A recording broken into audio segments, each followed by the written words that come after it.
안녕하세요. 사연을 부탁해입니다. 오늘의 사연을 소개하겠습니다. 저는 현재 이혼을 하고 엄마와 함께 이제 막 돌이 지난 아들을 키우고 있습니다. 그런데 최근에 아주 기가 막힌 일을 겪었었는데요. 도대체 사람 인생이라는 것이 언제 어떻게 될지 아무도 모른다고 하더니 저에게도 그런 드라마 같은 일이 일어났습니다. 저는 회사에서 일을 하고 엄마는 집에서 우리 아들을 돌보고 있었는데 다들 아시겠지만 손주 보는 일이 어디 보통 일인가요? 거기다 제가 밤늦게까지 일을 하는 날이 많다 보니 엄마 혼자 독박 육아를 하는 날도 많았어요. 그렇다 보니 저는 엄마에게 항상 미안한 마음이 가득했어요. 하지만 엄마는 항상 밝으셨고 제게 짜증 한 번 내지 않았어요. 괜찮아. 할미가 손주 보는 게 힘들긴 뭐가 힘들다고 그래. 회사에서 밤낮 없이 일하는 네가 힘들지. 내가 너한테 죄가 많다. 라는 말을 할 뿐이었어요.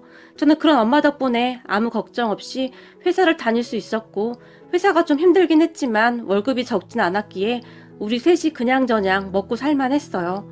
어느 날은 엄마 좋아하는 족발 사가지고 갈까? 됐어. 너 좋아하는 된장찌개 끓여놨으니까 얼른 들어오기나 해. 엄마가 냉이 넣고 아주 맛있게 끓여놨으니까. 엄마가 밝은 목소리로 말을 했는데 된장찌개라는 말을 듣고 갑자기 목이 메어왔어요. 누군가 저를 위해 음식을 해놓고 기다리고 있다는 것이 그렇게 행복할 수가 없었어요. 저에게 진짜 엄마가 생겼구나 하는 생각이 들면서 말이죠. 제가 어릴 때 참 힘든 시간을 보내야만 했는데요. 엄마 아빠는 이혼을 했고 저는 아빠와 할머니와 함께 살았어요. 하지만 할머니와 아빠는 저를 탐탁지 않아 했고 아니죠. 정말 싫어했다는 표현이 더 어울리겠네요. 할머니와 아빠가 친엄마를 참 많이 미워했다고 들었는데 그래서였는지 엄마를 많이 닮았다던 저도 탐탁지 않아 했어요. 저는 밥 먹는 것조차 눈치를 보며 살곤 했었는데 그 와중에 아빠가 교통사고로 돌아가시면서 저는 정말 어쩔 수 없이 보호시설로 들어가게 되었어요. 할머니가 제 양육을 포기해버렸거든요. 그런 할머니를 미워했다거나 그렇진 않았어요. 오히려 보호시설이 제게는 더 좋았을 정도였으니까요. 그렇게 저는 성장을 했고 고등학교를 졸업하고 바로 취업을 하게 되었어요. 그냥 회사였는데 숙식이 다 해결돼서 나름 괜찮았어요. 저는 그곳에서 몇 년 동안 일을 했고 그러다가 일 때문에 그 회사를 들락날락하던 한 남자를 만나 결혼까지 하게 되었어요. 남자는 부모님도 다 계셨고 집안도 꽤 부유해 보였기에 그때 당시 저에게는 참 과분한 사람이다 라는 생각을 할 정도였어요. 처음 시부모님께 인사를 갔을 때 시어머님도 저를 참 많이 아껴주셨고 가족 분위기도 좋아 보였기에 저는 망설임 없이 결혼까지 하게 되었어요. 결혼 후 한동안은 참 좋았는데요. 시간이 갈수록 남편이 변해갔는데 나중에 알고 보니 시아버님과 하는 행동이 똑같다고 하더라고요. 말을 정말 함부로 하기도 했고 취하기만 하면 돌변하기도 했어요. 참 대단했던 것이 남편은 제가 임신을 하기 전까지 그러한 것을 감쪽같이 숨기고 있다가는 제가 임신 5개월쯤이 되니 본성이 드러나기 시작했는데요. 아마도 제가 아들 때문에 어쩌지 못하리라고 생각했던 것 같아요. 하지만 저는 그렇게 우유부단한 성격이 아니었어요. 한마디로 남편이 저를 잘못 봤던 것이죠. 저는 그런 남편을 보며 뭔가 이상하다고 생각했고 다니던 회사도 그만두지 않았어요. 제가 워낙 성실했기에 회사에서도 출산 후 다시 복귀할 수 있도록 배려를 해줬거든요. 남편은 계속 그만두라며 잔뜩 취해서 제게 윽박을 지르기도 했지만 하루하루 달라지는 남편을 보며 어쩌면 저 혼자 아들을 키워야 할지도 모른다는 생각을 하고 있었거든요. 그러다가 아들이 태어났고 출산 휴가에 들어갔는데 남편의 행패가 더욱 심해졌어요. 아이를 낳고 제가 살이 많이 찌긴 했는데 그런 저를 보며 네 몸에서 돼지우리 냄새가 난다 라는 말도 서슴지 않았고 어느 날은 꾸역꾸역 네 입에 쳐넣는 거 보니까 입맛 떨어져서 밥을 못 먹겠다 라는 말도 그냥 아무렇지도 않게 했어요. 참 기가 막혔던 것이 아이를 낳고 나서 정말 정신이 없다 보니 국에 밥을 말아서 후루룩 마시곤 했었는데 그 모습을 보며 그렇게 말을 하더라고요. 그런 남편을 보면서 점점 정이 떨어져 가고 있었는데 또다시 잔뜩 취해서 들어온 남편이 왜? 내가 마음에 안 들어? 그래봤자 네가 친정이 있어 친척이 있어. 너 지금 나가면 갈 데도 없잖아. 라며 비아냥대기 일쑤였어요. 그리고 저는 그때쯤 이혼을 해야겠다고 결심을 하게 되었어요. 물론 아들이 아빠 없이 자라야 한다는 것에 마음이 아프긴 했지만 정말 가끔은 없어도 될 만큼 최악인 아빠도 있는 것이니까요. 결국 저는 아들을 위해 이혼을 하기로 결심했는데 어린 시절 외롭게 살았던 저와는 달리 아들은 행복하게 살았으면 했는데 정말 마음이 아팠어요. 그렇게 저는 출산 휴가 기간 동안 이혼 절차를 알아봤고 평소 시어머님과는 친하게 지냈기에 살짝 말씀을 드렸어요. 어머님, 저 이혼할 거예요. 어머님은 참 잘해주셨는데 정말 죄송해요. 근데 맨날 취해서 집안 난장판 만들어 놓고 막말하고 더 이상은 안 되겠어요. 저는 이렇게 살려고 결혼한 게 아닌데 그리고 저 사람이 이런 사람인 줄은 정말 몰랐어요. 시어머님에게 힘겹게 말을 꺼냈어요. 그런 제 말을 듣던 시어머님은 사실 말이다. 네가 결혼한다고 인사 왔을 때 내가 뜯어말렸어야 했는데 아무리 봐도 네가 너무 아깝더구나. 저 인간이 어떻게 너 같은 애를 다시 만나겠니? 일이 될 줄 알면서도 내가 욕심을 부렸어. 정말 미안하구나. 네 말이 맞다. 그런 애비 밑에서 자랐으니 아들도 똑같이 그렇게 행동을 하는구나. 난 자식을 위해 이혼 안 하고 버티고 버텼는데 그게 가장 큰 실수였어. 라며 눈물을 닦으셨어요. 시어머님의 말씀처럼 시아버님도 한평생을 그리 사셨다고 하는데 결국 그 버릇이 대물림 되어 버린 것이죠. 그렇게 저는 이혼 준비를 해나갔고 혹시 몰라서 변호사 상담까지 하면서 최대한 큰 문제 없이 이혼을 진행할 생각이었어요. 그 사실을 안 남편이 방방 뛰면서 난리를 쳤고 네가 어디 갈 데는 있고 얼마 못 버티고 와서 빌어댈 거 그냥 있어 라며 저를 비웃었어요. 그런 남편에게 양육권만 주면 되니까 이혼해달라고 딱 잘라 말을 했고 한참을 힘들게 하던 남편도 나중에는 포기했던지 이혼을 해줬어요. 다만 나한테 뭐 도와달라고 하기만 해봐. 가만 안 둘 거니까. 양육비 그런 얘기 꺼내지도 마라. 나 지금 만나는 사람 있으니까 알았어? 라는 말을 할 뿐이었어요. 알고 봤더니 제가 임신을 하고 난 뒤부터 이미 만나는 사람이 있었더라고요. 그렇게 저는 집을 나왔고 남편은 그 여자와 새 살림을 차렸어요. 그런데 제가 이혼을 한참 진행 중일 때 시어머님이 제 손을 잡으며 얘야, 그럼 나랑 같이 살자꾸나 라는 말을 했어요. 네? 어머님, 우리 이혼할 거예요. 그런데 어머님과 어떻게 같이 살아요? 사실 그때 당시에는 너무 지쳐 있었기에 시어머님에게도 짜증도 나고 그랬어요. 그러니까 내가 그 인간들이랑 인연 끊으면 되는 거 아니니? 시어머님이 조용히 말을 꺼내셨고 네? 인연을 끊다니요. 그게 무슨 말씀이세요? 제가 놀라서 물었는데요. 그러니까 나도 이번 참에 이혼할까 한다. 시어머님의 입에서는 충격적인 말들이 쏟아져 나왔고 놀라서 당황하고 있던 저에게 이혼 소송하면 재산 일부를 받을 수도 있고 거기다가 그동안 내가 모아놓은 돈도 있으니까 그냥 우리 둘이 같이 살면 안 될까? 어차피 나도 그 인간들한테 미련도 없고 아들이라고 하나 있는 게 그 모양이니 나도 참 사는 게 아니구나. 그런데 너도 친정 부모님도 안 계시고 그냥 날 엄마라고 생각하고 살면 안 되겠니? 시어머님은 계속해서 충격적인 말을 했어요. 어머님, 그래도 어떻게 그래요? 그게 쉬운 일이 아니잖아요. 어머님 자식은 그이인데 제가 어떻게 대답을 해야 할지 몰라서 망설이고 있었는데요. 정 안 되면 우리 손주 클 때까지만 내가 돌봐주마. 그 뒤에는 나도 내 살 길 찾아가마. 너 혼자 애 키우는 게 보통 힘든 일이 아니잖니? 그러니까 그렇게 하자꾸나. 사실 너와 나는 그동안 아무 문제가 없었잖니? 시어머님이 저를 설득했고 그런 시어머님의 말에 생각해보겠다고 대답을 했는데요. 저도 어디 하나 의지할 곳이 없었기에 시어머님의 제안에 귀가 솔깃해질 수밖에 없었고 시어머님은 그 뒤 시아버님과 이혼 소송을 진행했는데 제가 깜짝 놀랐던 것이 말이죠. 시어머님이 그동안 증거를 엄청 많이 모아놓으셨더라고요. 여러 가지 사진에 음성 녹음된 것에 뭐 어마어마했어요. 제가 보기에는 이미 오래전부터 준비를 해오셨던 것 같은데 참고 참으셨던 것 같았어요. 그리고 결국 시어머님은 이혼 소송을 하면서 힘겹게 이혼을 하셨어요. 그동안 그리도 힘들게 살아오셨기에 제가 이혼을 한다고 했을 때 오히려 찬성을 하셨던 것 같아요. 당신 손주만은 그렇게 잘하지 않길 바라셨을 테니까요. 그렇게 시어머님과 저는 작은 아파트 하나 얻어서 그곳에서 새 삶을 시작했는데 앞으로는 내가 네 엄마니까 엄마라고 부르렴. 우리 그렇게 맘 편히 살자꾸나. 시어머님이 말씀하셨고 우리는 그렇게 모녀처럼 살고 있었어요. 동네 사람들조차도 우리가 진짜 모녀라고 알고 있을 정도였고요. 가끔 시아버님이 전화를 해서 모진 말을 하기도 했지만 시어머님은 한 번만 더 전화하면 경찰에 신고할 테니까 그리 알아 라며 차갑게 대응하셨어요. 가끔 전 남편이 시어머님에게 전화를 하기도 했지만 이런 정신 나간 놈아, 네가 이혼한 순간 너랑 나는 이미 연이 끊어진 거다. 그러니까 다시는 연락하지 말거라 라며 역시 단호하게 행동하셨어요. 그렇게 우리는 나름 잘 살았어요. 시어머님이 육아를 전담해 주셨기에 저는 일에 집중할 수 있었고 아끼고 아껴서 적응까지 하면서 정말 열심히 살았거든요. 그 뒤에도 시아버님이 어떻게 알아낸 것인지 우리 집 앞까지 쫓아와서는 당신 그동안 내 덕에 잘 먹고 잘 살았는데 왜 이렇게 힘들게 산다고 그래? 나랑 살면 돈 걱정은 없잖아. 그러니까 다시 집으로 돌아가. 처음에는 시어머님을 설득했지만 돈만 많이 갖다 주면 뭐해? 마음은 지옥에 살고 있는데 난 그까짓 돈 다 필요 없어. 평생 동안 밤에 잠도 제대로 못 잤었는데 요즘엔 아주 푹 잘 자고 있어.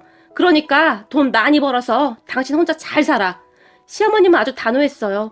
사실 시아버님이 꽤 큰 가게를 하나 운영하고 있었는데 그곳에서 나오는 수입이 상당히 괜찮았거든요. 남편도 그곳에서 일을 하고 있었는데 시아버님 믿고 직원들에게 함부로 하고 그래서 말이 많기도 했어요. 그런 남편은 돈을 아주 펑펑 쓰고 다녔는데 돈 아쉬운 줄 모르고 살고 있었어요. 그렇게 시어머님이 눈 하나 깜빡이지 않자 시아버님이 난동을 피우기 시작했는데 제가 바로 경찰에 신고를 해버렸어요. 물론 그런 저를 보며 냉혈한이라고 생각할지도 모르겠지만 시아버님의 손버릇이 아주 고약해서 제 입장에서는 시어머님을 지켜야만 했어요. 시어머님은 아들을 제외하고 제게 있어 하나밖에 없는 가족이었으니까요. 경찰에 신고를 한 후 시어머님에게 엄마 미안해. 근데 난 엄마한테 또 손 찍어 말까봐. 그럼 엄마가 다치니까. 난 엄마가 다치는 게 정말 너무 싫어. 제가 눈물을 흘리며 시어머님을 꼭 끌어안았는데요. 시어머님이 그런 저를 정말 있는 힘껏 안아주면서 살면서 내가 낳은 아들 자식도 그렇게 날 막아준 적이 없는데 정말 고맙구나. 시어머님도 한동안 소리내어 우셨어요. 그렇게 시어머님과 함께 살게 되면서 더 많은 대화를 하게 되었는데요. 사실 전에 우리 친정이 아주 부자였어. 근데 우리 아버지 사업이 부도나면서 하루아침에 가족들이 다 길거리에 나앉게 됐다. 정말 하루하루 살아가기가 힘든 그런 시절이었어. 근데 평소에 날 마음에 품고 있던 네 시아버지가 우리 부모님을 찾아와서 나와 결혼만 시켜주면 앞으로 편히 살게 해주겠다고 했더구나. 예정대로였다면 난 그때 대학을 졸업한 뒤 유학을 다녀와서 대학 교수가 되고 싶었다. 옛 생각이 나는지 시어머님의 눈시울이 붉어지셨어요. 그런 시어머님의 말에 유학이요? 제가 놀라서 물었는데요. 그래, 난 피아노를 전공하고 있었다. 거기다 꽤 괜찮은 실력이었었지.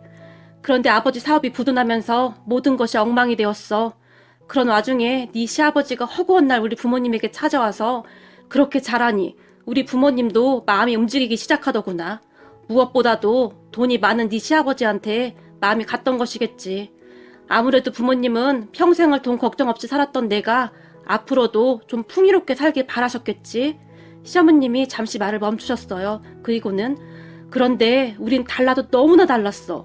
네 시아버지는 대학을 나오지 못해서 내가 자기를 막대한다는 말을 수시로 하면서 나한테 함부로 했다. 물론 금전적으로는 편했지. 우리 부모님에게 인심 쓰듯이 돈도 막 주고 했으니까. 하지만 집에 돌아와서는 나를 그렇게 못살게 굴었다. 난 그걸 그냥 다 견뎌냈고 그리고 이제는 그 빚 다 갚았다고 생각한다. 그래서 이혼을 결심했던 거고. 시어머님이 다시 눈물을 흘리셨는데 처음 듣는 시어머님의 말씀에 가슴이 그렇게 먹먹할 수가 없더라고요. 결국 시어머님과 저는 많이 닮아있지 않았나 하는 생각이 들 정도였어요. 항상 외로운 사람이라는 것이 말이죠. 그렇게 시어머님과 저는 더 가까워졌고 우리는 하루하루 행복한 시간을 보내고 있었는데 그러던 어느 날 우리에게 정말이지 믿지 못할 일이 일어났는데요. 그날도 저는 늦은 시간까지 회사에서 일을 하고 녹초가 되어 집에 가기 위해 준비를 하고 있었는데 전화 한 통이 걸려왔어요. 모르는 번호였기에 받을까 말까 망설이고 있었는데 왠지 전화를 받아야 할 것 같은 느낌이 들었어요. 여보세요? 라고 제가 지친 목소리로 전화를 받았고 혹시 민수아 씨 맞나요? 어떤 여자가 제 이름을 불렀어요. 네, 맞는데 누구시죠? 제가 잔뜩 의심한 채 물었는데요. 저는 박경아입니다. 여자가 조용히 말을 했고 박경아 씨요? 제가 그 여자의 이름을 되뇌이고 있었는데 그 순간 제 내리를 스치고 지나가면서 설마 날 낳아준 생모? 라는 생각을 잠시 했지만 설마 아니겠지. 아빠와 이혼하고 난 뒤 단 한 번도 날 찾지 않았는데 그럴 리가 없겠지. 라며 제가 머리를 절레절레 흔들다가는 근데 누구시죠? 최대한 침착한 척 물었는데요. 수아야, 엄마야. 순간 그 여자 입에서는 그 말이 새어나왔고 네? 누구시라고요? 제가 놀란 채 다시 물었는데요. 엄마야, 널 낳아준 엄마라고. 라는 말을 하던 그 여자가 갑자기 눈물을 흘리기 시작했어요. 하지만 저는 반가움보다는 원망하는 마음이 더 컸기 때문에 저는 엄마가 없습니다. 이만 전화 끊겠습니다. 라고 말을 하며 전화를 끊어버렸어요. 제 입장에서는 참 기가 막혔거든요. 제가 아들을 낳아보니 더욱 이해가 안 됐어요. 저는 출근해 있는 시간에도 항상 우리 아들이 눈에 밟혔거든요. 그런데 저를 낳아준 친모라는 사람은 살면서 단 한 번도 저를 찾아온 적이 없었으니까요. 참 대단한 사람이구나 하는 생각만 들었거든요. 그렇게 며칠이 지났을까요? 어느 날 시어머님이 수아야, 너 말이야. 친엄마 안 보고 싶어? 제게 물었어요. 친엄마? 나한테 친엄마가 어딨어요. 아마도 이 세상 사람이 아닌가 봐요. 그러니까 한 번도 안 찾아오죠. 라며 제가 그냥 웃어버렸는데요. 수아야, 사실은 말이야. 시어머님이 다시 한번 제 이름을 힘주어 불렀는데 그게 말이야. 며칠 전에 네 친엄마라는 사람이 우리 집에 찾아왔었어. 처음에는 모르는 사람이라 문을 안 열어줬었는데 아무리 봐도 낯이 너무 익은 거야. 그래서 자세히 봤더니 너랑 아주 판박이더구나. 나이가 아마도 나랑 비슷할 텐데 어쩜 그렇게 젊고 예쁘던지 너랑 똑같이 생겼어. 시어머님이 제 눈치를 보며 말을 꺼냈어요. 그 사람 이야기는 하지 않았으면 좋겠어요. 지금 나한테는 엄마밖에 없어요. 자식 그렇게 두고 가버린 엄마는 생각하고 싶지도 않아요. 제가 기분 나쁜 듯이 말을 했지만 네 엄마 얘기 들어보니 네 엄마한테도 딱한 사정이 있더구나.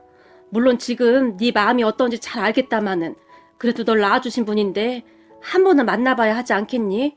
잘 생각해보고 전화해봐. 라며 시어머님이 제 손에 전화번호 하나를 들려줬어요. 얼떨결에 연락처를 받은 저는 며칠 동안 그 연락처를 뚫어지라 바라보다가는 결국 연락을 하게 됐는데요. 저 민수아입니다. 도대체 이제 와서 저를 만나고 싶은 이유가 뭐죠?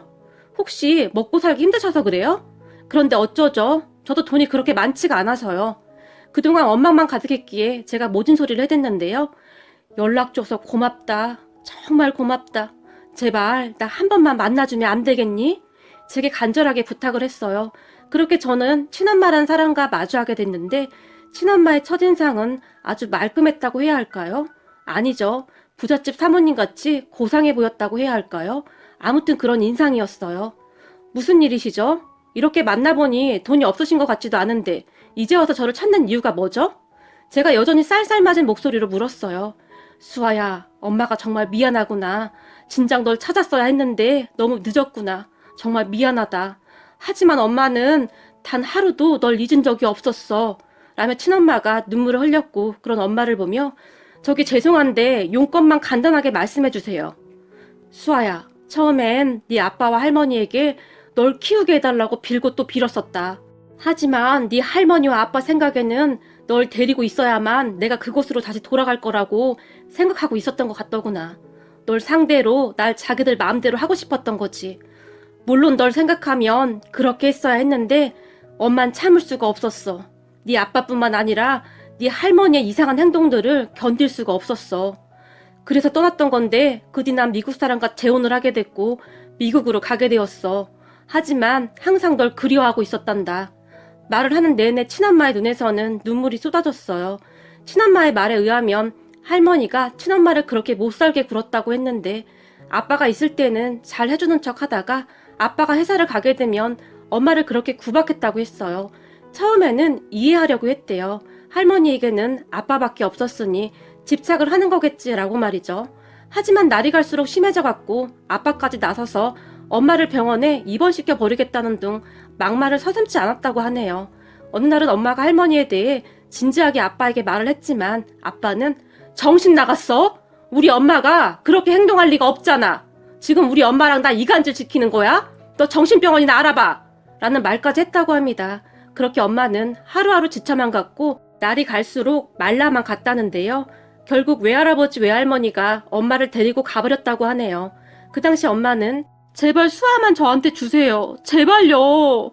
라며 할머니에게 애원을 했지만 우리 집안 핏줄을 누구한테 준단 말이냐? 어림도 없는 소리 하지 말거라. 라며 비웃었다고 하네요. 그렇게 엄마는 만신창이가 되어 한동안 병원 치료까지 받았다고 하는데요. 그러다가 어느 회사에 파트타임으로 취직을 하게 됐다고 하는데요. 그곳에서 일을 하다가 지금의 남편을 만나서 재혼을 한 뒤 미국으로 갔다고 하네요. 미국인 남편도 부인과 사별한 사람이었는데 미국으로 가기 전에 저를 데리고 와서 같이 키우자고 했다는데 역시나 할머니와 아빠가 완강하게 거절했고요. 저는 정말 이해가 안 되는 게 나중에는 결국 저를 시설로 보내기까지 했으면서 도대체 엄마에게 왜 보내지 않았을까요? 할머니의 심보가 참 고약했구나 하는 생각마저 들었어요. 그렇게 엄마와 한참을 이야기를 하던 중 전부는 아니었지만 조금은 엄마의 심정을 알 것도 같았어요. 물론 저도 자식을 낳아서 키우고 있었기에 더욱 그러지 않았을까 싶었고, 그리고 엄마 말대로 우리 할머니는 정말 그러고도 남을 만한 사람이었으니까요. 그렇게 저는 엄마를 용서했고 엄마는 정말 고마워했어요. 그러던 어느 날, 수아야, 엄마 이제 미국으로 돌아가 봐야 해. 거기서 하던 일도 있어서 엄마가 챙겨줘야 하거든. 사실 엄마가 널 이렇게 다시 찾은 이유 중에 하나가 네가 힘들게 산다는 소식을 들었단다. 내가 네 외할머니한테 널 찾아달라고 해서 네 외할머니가 사람까지 고용해서 널 찾아낸 거야. 그랬는데 네가 참 많이 힘들게 살고 있더구나. 그래서 말인데 이 엄마가 널 좀 도와주고 싶은데, 물론 네가 기분이 나쁘지 않다면 말이다. 하지만 너도 이제 엄마잖니? 네가 낳은 아들 앞날을 위해서라도 엄마 도움을 좀 받아도 될 것 같은데. 엄마가 어렵게 말을 꺼냈어요. 우선 지금 살던 집에서 이사를 좀 하자꾸나. 저번에 가보니까 집이 습해서 곰팡이도 많고 우리 손주 건강에도 좋지 않을 것 같더구나. 그리고 네가 먹고 살 수 있게 도와주고 싶어.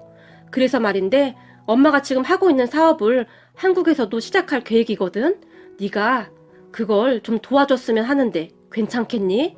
너도 처음이니까 널 도와줄 사람을 엄마가 찾아줬어. 당분간 그 사람한테 배우면서 천천히 해봐. 근데 정말 열심히 공부해야 하는 거 알고 있지? 우선 회사 그만두고 빨리 일 배우면서 공부도 다시 시작해. 엄마가 제게 부탁 아닌 부탁을 했어요. 그런 엄마의 말에 제가 마다할 이유는 없었고요. 그렇게 저는 공부를 하면서 일을 배웠고 엄마 말로는 생각보다 일을 배우는 게 빠르다며 그렇게 좋아할 수가 없었어요. 엄마는 그 뒤에도 자주 한국에 나왔는데 어느 날은 재혼했다던 그분과 함께 저를 찾아왔고 그렇게 우리는 점점 가까워져 가고 있었어요. 그러던 어느 날 엄마가 근데 너랑 같이 사는 분이 네 전 시어머니라며. 내가 알아보니 네 전 남편이 너한테 참 못되게 굴었다고 하던데 전 시어머니랑은 왜 같이 살고 있는 거니? 라고 조심스럽게 물었고 제가 그동안 있었던 일을 다 말했어요. 그리고 제 이야기를 다 들은 엄마는 시어머님에게 감사하다고 인사까지 했어요. 그 뒤 시어머님과 저는 엄마가 구해준 아파트로 이사를 갔는데 집이 정말 어마어마해서 둘 다 눈이 휘둥그레질 정도였어요. 그렇게 저는 정말 다른 삶을 살게 되었는데요. 시어머니가 제 인생이 180도로 바뀌어버렸고 하루하루 꿈인가 생시인가 싶었는데요.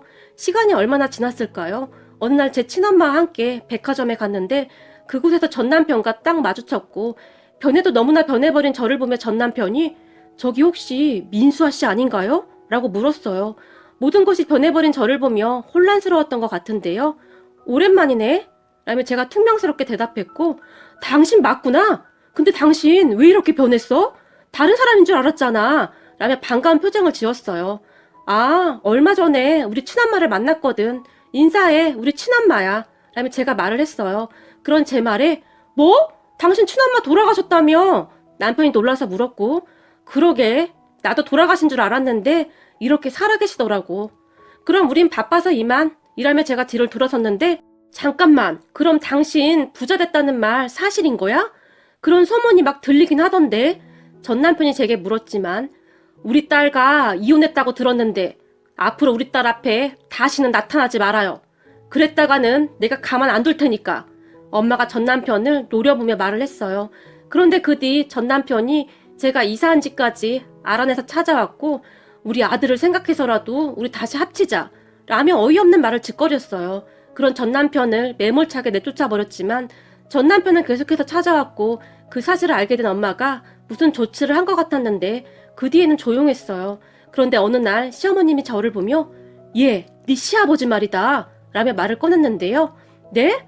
아버님이 설마 또 찾아왔어요? 제가 놀라서 물었고 아니, 그게 아니라 얘기 들어보니 네 시아버지가 쫄딱 망했다는구나. 네? 그게 무슨 말씀이세요? 쫄딱 망하다니요. 아버님 재산이 얼만데요. 그때 당시 저는 시어머님의 말을 믿을 수가 없었는데요. 그게 말이다, 네 남편, 아니지, 네 전 남편, 그러니까 우리 아들한테 여자가 있었잖니? 우리 아들이 그 여자랑 같이 산다고 하던데 그 여자가 사실 꽃뱀이었다고 하더구나. 꽃뱀이요? 제가 놀라서 물었는데요. 시어머님은 그 뒤 충격적인 사실을 계속 말했는데 이야기를 듣던 저는 경악할 수밖에 없었답니다. 시어머님의 말에 따르면 전 남편과 동거 중이던 여자가 시아버님에게 얼굴이 진짜 예쁜 아줌마를 소개시켜줬다고 하는데요. 남편의 동거녀와 그 아줌마가 짜고 시아버님에게 정말 괜찮은 땅이 있다고 소개를 해줬고 그 요상한 꽃뱀 아줌마에게 혹할 대로 혹한 시아버님이 잘 알아보지도 않고 그 땅을 덥석 물었다고 하는데 알고 보니 그 땅이 사람 발길도 끊긴 그런 야산에 있는 땅이었다네요. 암튼 뭔가 엄청 복잡하긴 했는데 두 꽃뱀들한테 진짜 영혼까지 털린 거죠. 그래서 그 몇 푼 되지도 않는 땅을 어마어마한 돈을 주고 샀다고 하는데 시어머님이 말씀하시기를 그 사람이 웬만하면 잘 믿고 그런 사람이 아닌데 여자가 진짜 예쁘긴 했나 보더구나. 참 기가 막히는구나. 라며 혀를 찰 정도였어요. 그거 말고도 전 남편과 동거 중이던 그 여자와 그 아줌마가 맘먹고 제대로 한탕 하려고 돈도 어마어마하게 빌려갔다는데 차용증 이런 거 쓴 것도 없다고 하네요. 그런 시어머님을 보며 괜찮으세요? 시아버님은 그렇다 치더라도 그래도 어머님 하나밖에 없는 아들인데 그렇게 망해서 어째요? 제가 물었지만 이제 정신 차리고 고생 좀 하고 살아야지. 뭘 어쩌겠냐? 그동안 날라리처럼 살았는데 아주 쎄빠지게 고생하고 사는 게 얼마나 힘든지 알아야지. 혹시 너한테 전화해서 나 찾으면 넌 그냥 무조건 모른다고 해라. 괜히 얽히면 골치만 아파진다. 난 이미 맘 떠난 지 한참 됐다. 웬만해야 불쌍하다라는 생각이라도 들지. 라는 말을 할 뿐이었어요. 그러던 어느 날은 시어머님이 너한테도 이제 엄마도 생겼고 먹고 살만하니 나는 이만 직구해서 나가마. 내가 있을 자리도 아니고 라며 진지하게 말을 하셨지만 그냥 같이 살아요. 제가 가장 힘들 때 어머님이 옆에 있어주셨잖아요. 어머님 혹시 그이가 찾아와서 귀찮게 할까봐 더 그러시는 거죠? 제가 물었어요. 그런 제 말에 그런 것도 없잖아 있는데 꼭 그런 것 때문은 아니고 너 먹고 살만하면 내가 떠나려고 했다. 너랑 내 관계가 같이 지낼 사이는 아니니까. 시어머님이 다시 말을 했지만 앞으로도 계속 어머님 손주 봐주셔야죠. 지금처럼 이렇게 살아요. 친엄마를 만나긴 했지만 미국에 있는 시간이 더 많고 엄마도 어머님한테 참 고마워하고 있고요.